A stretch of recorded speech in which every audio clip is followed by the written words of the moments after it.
ज्यावेळेस आमची भेट होईल त्यावेळेस मग मी तुम्हाला सगळ्यांना सविस्तर बोलेन. पण जो काही तपास सुरू आहे त्याबद्दल तुम्ही समाधानी आहात? जो काही तपास SIT बद्दल आक्षेप होते, अनेक आक्षेप होते, ते आता दूर झालेत का? हा, त्या संदर्भातच त्यांच्याशी चर्चा करून मग तुम्हाला मी उत्तर देईल त्याचं. एक प्रसार माध्यमांमध्ये बातमी पसरत आहे की तुमची जी याचिका आहे ती मागे ऑडिओ कनेक्ट आहे ना, त्या संदर्भात तुमच्याकडे काय माहिती आली आहे का की तुम्ही याचिका मागे घेतली की नाही, काय तुमची पुढची? मी स्पष्ट बोलतो. जी याचिका दाखल केलेली होती ती याचिका दाखल करताना आम्हाला विचारात न घेता दाखल केल्यामुळं आम्ही ती सरेंडर करायला मागच्या 5, 7, 8 दिवसापासून सांगत होतो. ती 4 दिवसापूर्वीच केलेली आहे, पण तुमच्यापर्यंत माहिती आज आली. आणि सरेंडर झालेली म्हणजे जे विड्रॉल केली ना त्याचे आमच्याकडं म्हणजे मेसेज पण आहे आणि आम्ही त्यांच्याशी बोललो पण आज. तर ते स्वतःहून आपण सरेंडर करण्याचं कारण असं की प्रसार आपले जे पोलीस यंत्रणा आहे, तपास यंत्रणा आहे, त्यांच्यावर पूर्ण विश्वास आहे आणि त्यांच्याकडून अपेक्षा आहे की ती लवकरात लवकर चांगल्या पद्धतीने तपास चालू करतील. अजिबात नाही. हा, तेच हे बघा, मला माझं समजून घ्या, मला काय म्हणायचं ते. आपलं जे चाललंय सगळं हे आपण कुठल्या भूमिकेत आहेत न्यायाच्या, आपल्या बाजूनं सगळे उभा कुठल्या भूमिकेत आहेत न्यायाच्या. मग न्याय मिळताना सगळे प्रयत्न करतायत प्रामाणिक. सगळ्यांचं एकच म्हणणं आहे की ह्याच्यात कोणी असलं तर याला शिक्षा झाली पाहिजे आणि मी पण त्या मताचा आहे पहिल्या दिवसापासून आत्तापर्यंत. आणि आता ज्यावेळेस आम्ही मुख्यमंत्री साहेबांना भेटतो सगळ्या गोष्टीवर सविस्तर चर्चा करून जे सगळे आढावे आहेत, सगळ्या SIT असेल, CID असेल, पोलीस यंत्रणा असेल, त्या सगळे आढावे घेतल्यानंतर मग मी तुम्हाला आमची काय चर्चा होती किंवा आमच्यात काय बोलणं होतं ते तुम्हाला सविस्तर. पण ज्या प्रकारे आपण पाहतोय की धनंजय मुंडेंचा प्रभाव पडू शकतो, तर धनंजय मुंडेंनी राजीनामा द्यावा असं विरोधक म्हणतायत, सत्ताधारी म्हणतायत. तुमची मागणी आहे तशी? माझी मागणी एक आहे की मला न्याय पाहिजे माझ्या भावाला. मग तो कसा मिळणार आहे मला, म्हणजे हे मी मांडू नाही शकणार. मला न्याय पाहिजे. न्याय मिळताना मला ज्या काही अडचणी असतील मग तो सिस्टीमचा भाग आहे, तो सगळ्या प्रशासनाचा भाग आहे. मला कुठल्या बाजूने ते न्याय देतात त्यावर मी आहे. पण नेत्यांचं म्हणणं असं आहे की जर धनंजय मुंडे मंत्री असतील, ज्यांचा माणूस वाल्मिक कराड आहे, ते न्याय मिळू शकत नाही, त्यामुळे त्यांना पदावरून दूर केलं पाहिजे. मग मी मुख्यमंत्री साहेबांना बोलेन की मी विनंती करेन त्यांना की सगळी ही चौकशी जी आहे ती निपक्षपातीपणे करण्यासाठी तुम्ही विशेष प्रयत्न करावेत. आणि मी वेळोवेळी त्यांच्यावर विश्वास दाखवलेला आहे की ते चांगल्या पद्धतीनं तपास यंत्रणा राबवायला सांगतील. उज्ज्वल निकम यांची नेमणूक करावी अशी मागणी सातत्यानं होते. तुमची देखील तीच मागणी आहे? ती चर्चा केल्यानंतर आपण म्हणजे आता सुरेशांना आहेत, आमदार सुरेशांना धस, त्यांच्याशी आमची चर्चा होईल, आमची कौटुंबिक चर्चा होईल आणि त्यानंतर मग आपण त्याला अजिबात नाही. कशाचा दबाव येईल? आपण मागतोय काय? डे 1 पासून आपलं काय मागणी आहे?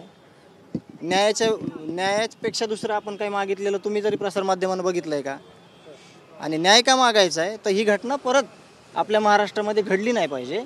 जे गुन्हेगार आहेत, जे हे संघटित गुन्हेगारींचं जाळं आहे, हे जे कुणी कटकारस्थान करणारे आहेत, त्यांचा समूळ नायनाट झाला पाहिजे. ह्याच्यासाठी आम्ही मागणी मागतो. एवढे दिवस झाले विषय आहे तुमचा जो व्हिडिओ जो व्हायरल होतोय त्या वकिलाशी तुमची यापूर्वी ओळख आहे का किंवा त्या संबंधित काही बोलणं झालं होतं का? विषय आपलं जे प्रकरण झालं, जी माझ्या भावाची हत्या झाली, जे हत्या घडून आणली, त्याच्यानंतर लाखो लोक तिथं माझं सांत्वन करायला, माझ्या म्हणजे मला कुठंतरी दुःखात सहभागी व्हायला येत राहत होते.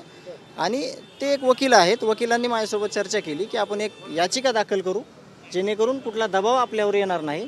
तर आम्ही पण त्यांच्याशी सहमत झालो. पण आम्ही बोललो की थोडं थांबा, याचिका दाखल करण्याच्या अगोदर हे माझे साडू आहेत, तर त्यांना मी सांगितलं की ह्यांना विश्वासात घ्या, ह्यांना सांगा आणि दाखल करा. त्यांनी तसं न करता त्यांनी डायरेक्ट दाखल केलं. म्हणून आम्ही त्यांना म्हणलो की कारण त्याच्यातले मुद्दे माहीत नाहीत आपल्याला. आणि आपला पहिलं पण बोललो मी तुम्हाला की आपला मुद्दा काय मेन, आपल्याला न्याय पाहिजे. मग कुठल्या मार्गाने मिळणार आहे?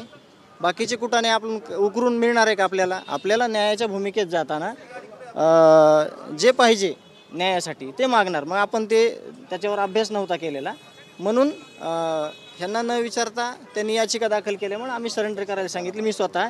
आणि 4 दिवसापूर्वी करायला सांगितलेली, 4 दिवसापूर्वी केलेली आहे. जरी राजकारण होते का सगळ्या याच्यावर ज्या प्रकारे आरोप प्रत्यारोप होत आहेत न्याय मिळण्यापेक्षा? मी सांगतो तुम्हाला, जे संतोष देशमुख एक माणूस म्हणून ज्या ठिकाणी आले सगळे लोक, राजकीय, सामाजिक, सगळ्या संघटनातले, तर तिथं त्या ठिकाणी एक माणूस म्हणून संतोष देशमुखकडे आलेले लोक आहेत ना, त्यांनी अजिबात कुठलं राजकारण केलं नाही. त्याचं कारण असं की हत्या अशा म्हणजे हत्या ही अशी भयानक आहे. घटनेला 1 महिना झालं, थोडाही म्हणजे सगळे जे सुन्न झालेले गाव परिसर आणि आपले सगळे लोक, तर ते इतकी भयानक आहे की म्हणजे जर कुठं चालू असेल प्रसारमाध्यमांतर डेअरिंग नाही होत माझी ते बघायची कुठंतरी की ते कसं झालेलं आहे. खूप चुकीच्या पद्धतीनं ते झालेलं आहे आणि ह्याच्यात सगळे न्यायाच्या भूमिकेत आहेत आणि सगळे न्याय मागत आहेत. येताना गाडीला अपघात झालेला आहे, काय नेमकं झालं? टोल नाक्यावर आम्ही थोडी स्पीड जास्त होती तिथं, म्हणजे स्पीड जास्त म्हणजे 50-60ची असेल, ते टेक्निकल काही इश्यू असेल त्या ह्याचा, त्याच्यामुळे झालेलं, बाकी दुसरं काही नाही. अपेक्षा पण व्यक्त केलेल्या आहेत आपण पहिल्या दिवशीपासून की त्यांनी आम्हाला विश्वस्त पण केलेलं आहे, अधिवेशनात पण सांगितलेलं आहे की कोणी असलं तरी सोडणार नाही.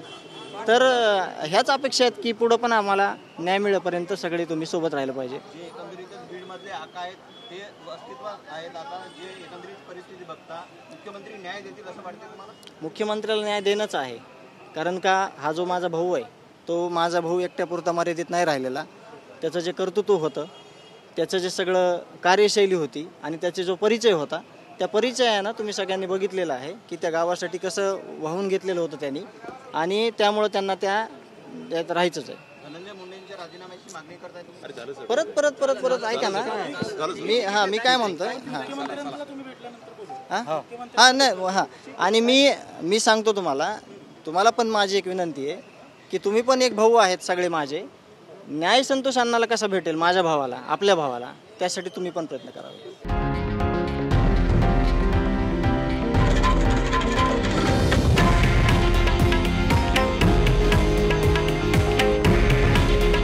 हे आहे देशातील नंबर 1 न्यूज नेटवर्क आणि आपण पाहत आहात TV9 मराठी. काळजी तुमची, हित महाराष्ट्राचं.